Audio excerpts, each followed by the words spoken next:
नमस्कार दोस्तों, लेके आया हूँ आपके लिए बिल्डिंग मटेरियल से लाइम चूना के 50 मल्टीपल चॉइस क्वेश्चन। तो आज का पहला क्वेश्चन है, चूना पत्थर का मुख्य घटक क्या है? तो आंसर होगा कैल्शियम कार्बोनेट। दूसरा क्वेश्चन है, क्विक लाइम का रासायनिक नाम क्या है? तो उत्तर है calcium oxide CaCaO। Slaked lime का रासायनिक सूत्र क्या है? Calcium hydroxide. आंसर नंबर सी।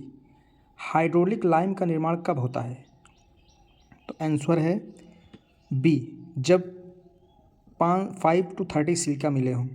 चूना पत्थर को जलाने से क्या प्राप्त होता है? तो उत्तर होगा B, quick lime. Quick lime को पानी से बुझाने पर क्या बनता है?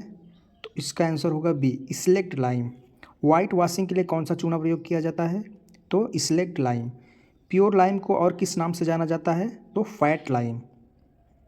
चूना के बुझाने की प्रक्रिया को क्या कहते हैं?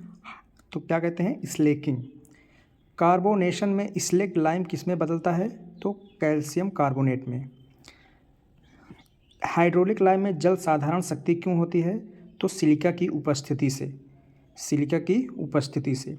कंकड़ लाइम कहाँ से प्राप्त होता है? नदी किनारे कंकड़ से। चूना जलाने की प्रक्रिया को क्या कहते हैं? कैल्सिनेशन। हाइड्रोलिक लाइम कितने प्रकार की होती है? 3 प्रकार की। इमेंटली हाइड्रोलिक लाइम में क्ले की मात्रा कितनी होती है? 25 से 30%। लाइम मोर्टार की स्ट्रेंथ बढ़ाने के लिए उसमें क्या मिलाया जाता है? तो आंसर होगा सुर्खी। मैग्नीशियम लाइम का मुख्य घटक? तो magnesium oxide MgO। Answer A. चूना पानी में घुलकर किसका निर्माण करता है? तो आंसर होगा बी, लाइम वाटर। लाइम का उपयोग किस कार्य में नहीं होता? तो उत्तर है स्टील रेनफोर्समेंट। जी हाँ, उत्तर है स्टील रेनफोर्समेंट। लाइम पुट्टी किससे बनाई जाती है? तो उत्तर होगा calcium hydroxide plus water. Fat lime को और क्या कहा जाता है? तो आंसर होगा रिच लाइम। कंकर लाइम का रंग सामान्यतः कैसा होता है? Dark grey. हाइड्रोलिक लाइम का मुख्य उपयोग कहाँ होता है? तो उत्तर होगा बी, सीमेंट मोर्टार की तरह। हाइड्रोलिक लाइम का हार्डनिंग किससे होता है? तो उत्तर होगा C, hydration plus carbonation. Fat lime की सेटिंग किससे होती है? तो केवल कार्बोनेशन से। लाइम मोर्टार का उपयोग मुख्यतः कहाँ किया जाता है? तो उत्तर होगा ए, डेकोरेटिव प्लास्टर। लाइम मोर्टार का स्वाद कैसा होता है? तो उत्तर होगा सी, कसैला।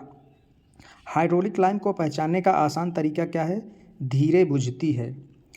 फैट लाइम का रंग कैसा होता है? उत्तर होगा ए, वाइट। इमेंट हाइड्रोलिक लाइम का उपयोग कहाँ किया जाता है?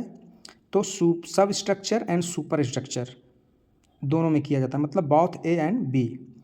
लीन लाइम को और क्या कहते हैं? तो उत्तर होगा पुअर लाइम।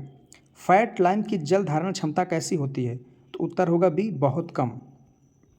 क्विक लाइम हवा में रखने पर क्या बन जाता है? तो कैल्शियम कार्बोनेट बन जाता है, CaCO3। स्लेक्ट लाइम को और क्या कहते हैं? तो उत्तर होगा ए, हाइड्रेट लाइम। लाइम मोर्टार की स्ट्रेंथ सीमेंट मोर्टार से कैसे होती है? बहुत कम। फैट लाइम का उपयोग कहाँ नहीं किया जाता? तो उत्तर होगा RCC कंस्ट्रक्शन। हाइड्रोलिक लाइम किस प्रकार के पानी में भी सेट हो सकती है? तो सी वाटर में। हाइड्रोलिक लाइम का मुख्य लक्षण क्या है? पानी में सख्त होना। लाइम का स्पेसिफिक ग्रेविटी कितना होता है? तो 2.6 से 2.75 तक। लाइम का उपयोग किस उद्योग में नहीं होता? तो उत्तर होगा IT इंडस्ट्री। जी हाँ, IT इंडस्ट्री। लाइम में सेटिंग की प्रक्रिया को क्या कहते हैं? तो कार्बोनेशन। फैट लाइम की सेटिंग पीरियड कैसा होता है? स्लो। हाइड्रोलिक लाइम की सेटिंग पीरियड कैसा होता है? तो फास्ट। लाइम मोर्टार को वाटरप्रूफ बनाने के लिए क्या मिलाते हैं? Jaggery plus bel juice. जी हाँ, jaggery plus bel juice. Slaked lime को लंबे समय तक कहाँ रखा जाता है? तो लाइम पिट में। क्विक लाइम को छूने पर कैसा अनुभव होता है? तो उत्तर होगा बी, गर्म। वाइट वॉश के लिए लाइम को कितने दिन पहले बुझाया जाता है? 7 दिन। हाइड्रोलिक लाइम का रंग कैसा होता है? तो उत्तर होगा बी, ग्रेइश। फैट लाइम की बर्निंग किस तापमान पर की जाती है? तो 700 से 900 डिग्री सेल्सियस। इमेंटली हाइड्रोलिक लाइम की बर्निंग किस तापमान पर की जाती है? तो आंसर होगा 1100 से 1200 डिग्री सेल्सियस। तो कैसा लगा ये MCQ? आई होप पसंद होगा। अगर पसंद आया हो तो लाइक और अपने दोस्तों को सब्सक्राइब कराने के लिए कहें, और साथ ही कमेंट ज़रूर करें कि आपको और किस टॉपिक पर 50 MCQ चाहिए। Thank you.